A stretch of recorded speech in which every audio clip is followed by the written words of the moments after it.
کچھ لوگ سمجھتے ہیں کہ یہ بے پردگی یہ ترقی ہے، یہ ماڈرنزم ہے۔ ایسا نہیں ہے، یہ جہالت تھی۔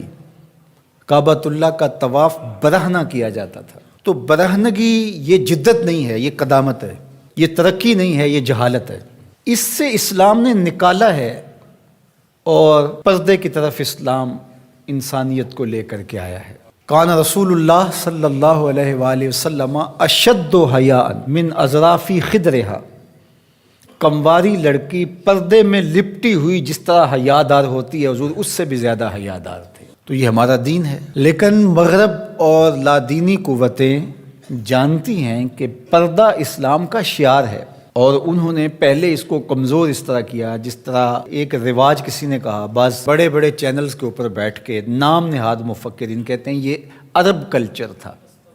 عرب کلچر تو برہنگی تھا، عرب کلچر تو برہنہ طواف کرنے کا تھا، گھروں پہ جھنڈے بدکار خواتین کے چھتوں کے اوپر عرب میں لگتے تھے۔ تو یہ پردے کا تصور کلچر نہیں ہے، بلکہ یہ سنت زہرا سلام اللہ علیہا۔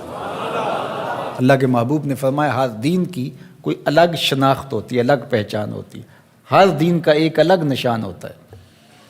تو اسلام کی وہ خاص چیز، وہ خاص نشان، خاص پہچان پردہ ہے، حیا ہے، اور اگر حیا چلا جائے تو پھر دین بھی چلا جاتا ہے۔ ایک روایت میں فرمایا حیا اور ایمان دو آپس میں جڑی ہوئی چیزیں ہیں، ان میں سے ایک چلا جائے گا پیچھے پیچھے دوسری شے بھی چلی جائے گی۔ تو لادینی قوتیں اس بات کو جانتی ہیں کہ اگر حیا چھین لیں گے تو ایمان اس کے پیچھے پیچھے اس راستے سے جو حیا کے چھننے سے بنے گا، تو انہی قدموں پہ ایمان بھی رخصت ہوتا چلا جائے گا۔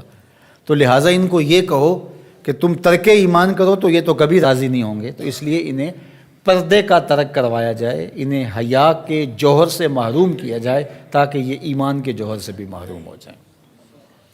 تو پھر انہوں نے کئی رنگ تراشے، کبھی کہا کہ نظر کا پردہ ہے، کبھی کہا کہ پردہ تو انسان کے دل میں ہوتا ہے۔ تو مجھے بتاؤ آج کا شخص جو شہوتوں سے لتھڑا ہوا ہے، جہاں شہوات کی گندی ہوائیں چل رہی ہیں، اس ماحول کے اندر اگر کوئی یہ بات کہے تو کتنی عجیب ہے، جس ماحول میں تقدس کی باد صبا چلتی تھی اور وحی اترتی تھی، اور جبریل کو وحی لے کر کے آتے صحابہ نے دیکھا تھا، اور قرآن اترتا تھا، اور قرآن پڑھانے والے سکھانے والے خود صاحب قرآن تھے، وہ صحابہ، ان کو جب پردے کا حکم دیا گیا اور ان کو نظریں نیچی رکھنے کا حکم دیا گیا، تو میں اور آپ کون ہوتے ہیں؟ جب ابو بکر و عمر کو کہا گیا کہ نگاہوں کو نیچا رکھنا، جب عثمان و علی سے کہا گیا کہ نگاہوں کو نیچا رکھنا، جب سیدہ عائشہ، حضرت ام سلمہ، حضرت میمونہ، حضرت زینب، سیدہ فاطمہ تو زہرا سے کہا گیا کہ تم اپنے پردے کی حفاظت کرنا، تو مجھے بتائیے اس تقدس مآب ماحول کے اندر بھی جب پردہ کرنے کے لیے مومنوں کی ماؤں کو حکم دیا گیا، اور ابو بکر و عمر، عثمان و علی، عشرہ مبشرہ جن کی جنت کی ضمانت بھی رسول اللہ نے دی ہے، تو جب ان کو بھی کہا گیا کہ نگاہوں کو نیچا رکھنا، تو میں اور آپ کس شمار میں ہیں؟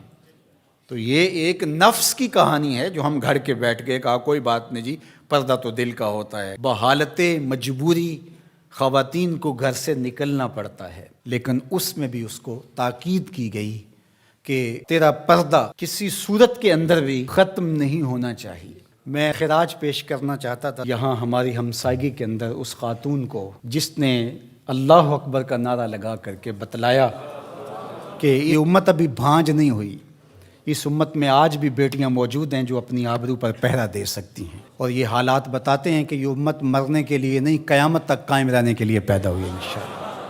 اس دبی ہوئی راکھ میں چنگاریاں موجود ہیں، جو وقت آیا تو شعلہ جوالہ بھی بن جائیں گے انشاءاللہ العزیز۔ اقبال نے ایک بات کہی تھی، اگر پندے ز درویش پذیری، ہزار امت بمیرت تو نہ میری، بطول باش و پنہا شو ازیں اثر کہ در آغوش شبیر بگیری۔ اقبال کہتا ہے اس فقیر کی ایک بات مان لے، ساری امتیں مر جائیں گی، امت مسلمہ تجھے زوال نہیں آئے گا، اور وہ کیا؟ بطول باش، بطول بن جا اور زمانے کی نظروں سے پوشیدہ ہو جا، پھر تیری آغوش میں بھی حسین ابن علی جیسے بیٹے جنم لیا کریں گے، ان کے جانشین تیری گود میں بھی پیدا ہوں گے۔ تو اس لیے پردہ ہماری شناخت ہے۔ آج جو کہتی ہیں جناب پردہ پردہ، یہ کیا ہے؟ یہ تو کٹھ ملا کی اصطلاح ہے، کچھ بولتی ہے جناب یہ دقیانوسیت ہے، کوئی کہتے ہیں یہ زمانہ قدیم کی کہانیاں ہیں۔ جب قبر میں اتریں گے تو اس وقت مرد کے لیے 3 چادریں، عورت کے لیے اسلام نے پھر بھی 5 چادریں رکھی ہیں اس وقت. اس کا کفن بھی الگ رکھا ہے اس لیے کہ وہ پردے کی چیز ہے. تو کیا کوئی عورت کہتی ہے کہ مجھے اسکرٹ میں دفن کر دیا جائے، میں بے پردہ قبر میں جانا چاہتی ہوں؟ اس وقت تو سب کہتے ہیں تنیاں بھی باندھ دی جائیں، اس وقت محارم قریب آ جائیں جو لحد میں اتاریں. تو اگر زندگی کے بعد بھی پردے میں لپٹ کے جانا ہے تو ساری زندگی سیدہ فاطمہ کی غلامی میں بسر کر دیے جائیں، ان کی کنیز بن کے زندگی گزاریں.